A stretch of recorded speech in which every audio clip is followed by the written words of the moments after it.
Hi viewers எல்லோருக்கும் வணக்கம். இன்னைக்கு மகாநதி நாடகத்தில் காவேரி மிஸ் அம்மா ஸ்கூலுக்கு 2வது நாளாக வரலன்னுட்டு அவங்க வீட்டுக்கு போகிறாங்க. அப்போ விஜய் காவேரியை பார்த்துட்டு திட்டுறாரு பயங்கரமாக. உங்களை யாருங்க இங்கே வர சொன்னது? நான் உங்களை இனிமேல் இங்கே வரக்கூடாதுன்னு சொல்லியிருக்கேன்ல, சொல்லியும் நீங்கள் இந்த வீட்டுக்கு வந்திருக்கீங்க அப்படின்னு சொல்லி திட்டுறாரு. அதுக்கு காவேரி மிஸ் சொல்கிறாங்க, ஏங்க நீங்கள் சொன்னதெல்லாம் எனக்கு ஞாபகம் இருக்குது. நீங்கள் தானே சொல்லியிருக்கீங்க அம்முக்கு கிளாஸ் மிஸ்ஸாக மட்டும் இருங்க, அதை தாண்டி வேறு எதுவும் நீங்கள் செய்ய வேணான்னு சொல்லியிருக்கீங்கல்ல, அதனால தான் அம்மாவோட கிளாஸ் மிஸ்ஸாக நான் இங்கே வந்திருக்கேன். அவள் 2 நாளாக ஸ்கூலுக்கு வரல.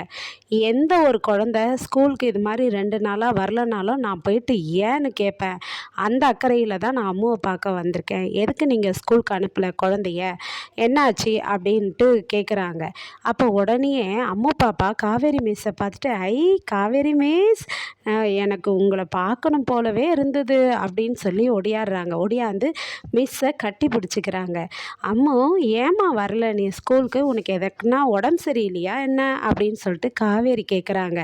உடனே குழந்த சொல்கிறாங்க, இல்லை மிஸ், டேடி தான் என்னை ஸ்கூலுக்கு இன்றைக்கி போக வேண்டான்னு சொல்லிட்டாரு அப்படின்னு சொல்லிட்டு சொல்கிறாங்க. அப்போ காவேரி பயங்கரமாக அவங்க விஜயை அவங்க அப்பாவை திட்டுறாங்க.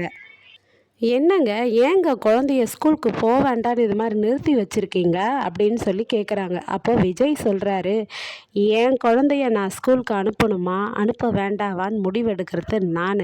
அதனால் உங்களுக்கு என்ன அக்கறை வந்தது? எதுக்கு உங்களுக்கு அந்த விஷயத்தெல்லாம் நீங்கள் கேட்குறீங்க?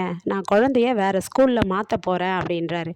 எதனால் மாற்ற போகிறீங்க அப்படின்னு சொல்லி கேட்குறாங்க. அதை கேட்குறதுக்கு நீங்கள் என்ன கேட்குறது அப்படின்னு சொல்லி விஜய் கேட்குறாரு காவேரி மிஸ்ஸை. அப்போ அவங்க என்ன சொல்கிறாங்கன்னா, எனக்கு கேட்க ரைட்ஸ் இருக்குங்க. அம்மாவோட கிளாஸ் மிஸ்ஸாக என்ன காரணம் அப்படின்னு கேட்குறதுக்கு எனக்கு உரிமை இருக்குது, அதனால் சொல்லுங்கள் அப்படின்றாங்க. அதுக்கு என்ன சொல்கிறாங்கன்னா, என் மேலே கோபம் தான், அவங்களுக்கு இல்லைன்னு சொல்லலை. அதுக்குன்னு குழந்தைய பாதியில் ஸ்கூல் மாற்றாதீங்க, அவள் படிப்பு கெட்டு போயிடும். 1 வருஷம் ஆன பிறகு அப்புறமா நீங்கள் மாற்றிக்கோங்க, உங்களை நான் வேண்டான்னு சொல்லலை அப்படின்னு சொல்கிறாங்க. சொல்லிட்டு போயிடுறாங்க. யோசிச்சுக்கிட்டே வரும்போது காவேரியை பொண்ணு பார்த்துட்டு போனார் இல்லையா, அந்த பையன் கால் பண்ணார். கால் பண்ணி, நான் உங்ககிட்ட கொஞ்சம் பேசணும், எங்கே இருக்கீங்க, அங்கேயே இருங்க, நான் வந்துடுறேன்னு சொல்லிட்டு வராரு. வந்ததும் அவர் என்ன கேட்குறாருன்னா, உங்களுக்கு என்னை கல்யாணம் பண்ணிக்கிறதுக்கு விருப்பம் நீங்கள் சொல்லியிருக்கீங்க, ஆனால் உங்கள் வீட்டில் உள்ளவங்களுக்கு விருப்பமாக இருக்கிற மாதிரி எதுவுமே தெரியலையே, உங்கள் அம்மா எதுவுமே பேசலையே அப்படின்னு சொல்லி கேட்குறாரு. இல்லை, அம்மா கொஞ்சம் மூடு அப்செட்டாக இருந்தாங்கங்கன்னு சொல்கிறாங்க. இல்லைங்க, தேதியெல்லாம் குறிச்சிட்டோம், கோயிலுக்கு இது மண்டபத்துக்கு எல்லாத்துக்குமே காசுலாம் கொடுத்தாச்சுங்க, அதுக்காக தான். அதுக்கப்புறம் கல்யாணம்னும் போது விருப்பம் இல்லைன்னு சொல்லிட்டா பிரச்சனையாகும் இல்லையா, அதுக்காக தாங்க உங்ககிட்ட கேட்டுக்கலான்னு வந்தேன் அப்படின்னு சொல்கிறாரு. இல்லைங்க, அம்மா கொஞ்சம் வேறு ஒரு யோசனையில் இருந்தாங்க, அதனால தான் அமைதியாக இருந்தாங்க, வேறு ஒரு பிரச்சனையும் இல்லை அப்படின்னு சொல்லிட்டு சொல்கிறாங்க. அப்புறம் வீட்டுக்கு வராங்க காவேரி. காவேரி வீட்டுக்கு வந்ததும் காவேரியோடைய அம்மா கேட்குறாங்க, என்னடி காவேரி, நீலாம் இதுக்கு முன்னாடிலாம் ஸ்கூல் முடிஞ்சதும் சீக்கிரமாக வீட்டுக்கு வந்துடுவியே, இப்போல்லாம் லேட்டாக வரியே, ஏன் அப்படின்னு கேட்குறாங்க. அப்போது காவேரி சொல்கிறாங்க, நான் அம்மாவை பார்க்க அவங்க வீட்டுக்கு போயிருந்தேன் அப்படின்றாங்க. கங்கா கேட்குறாங்க, எதுக்குடி அவங்க வீட்டுக்கு போனேன்? அதான் நேற்று போனேன், இப்போ எதுக்கு போனேன் அப்படின்னு கேட்குறாங்க. அப்போ சொல்கிறாங்க, இல்லை அவள் ஸ்கூலுக்கு வரல, அதனால் போய் கேட்டால் அவங்க டேடி ரொம்ப ஓவராக நேற்று மாதிரியே இன்றைக்கும் பேசினார், அதுவும் இல்லாமல் அம்மாவை ஸ்கூல் மாற்ற போகிறாராம், எனக்கு அதான் கஷ்டமாக இருக்குன்றாங்க. அப்போ கங்கா கேட்குறாங்க, அவங்க அப்பாடி, நீ எப்படி சொன்ன, உன் வாழ்க்கையை சூஸ் பண்ணுறதுக்கு உனக்கு உரிமை இருக்குன்னு நீ சொன்னல்ல, அதே போல் அந்த குழந்தையோடைய அப்பா அவர், அந்த குழந்தைய எந்த ஸ்கூலில் வேணாலும் மாற்றுறதுக்கு அவருக்கு ரைட்ஸ் இருக்குது, அதனால் உனக்கு என்ன வந்துச்சு, நீ ஏன் அதுக்கு ஃபீல் பண்ணுற, நீ ஏன் அதை போய் கேட்குற அப்படின்னு சொல்கிறாங்க.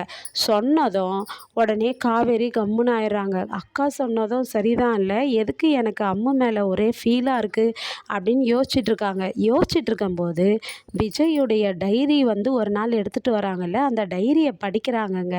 படித்தா அவர் என்ன எழுதி வச்சுருக்கிறாருன்னா, நீயே என்னை இன்னொரு பொண்ணை கல்யாணம் பண்ணிக்கிறதானேன்னு கேட்குறியே, என்னால் எப்படி பண்ணிக்க முடியும், என் வாழ்க்கையில் உன்னை தவிர வேறு யாருக்குமே இடம் இல்லை அப்படின்னு எழுதி வச்சுருக்கிறாரு.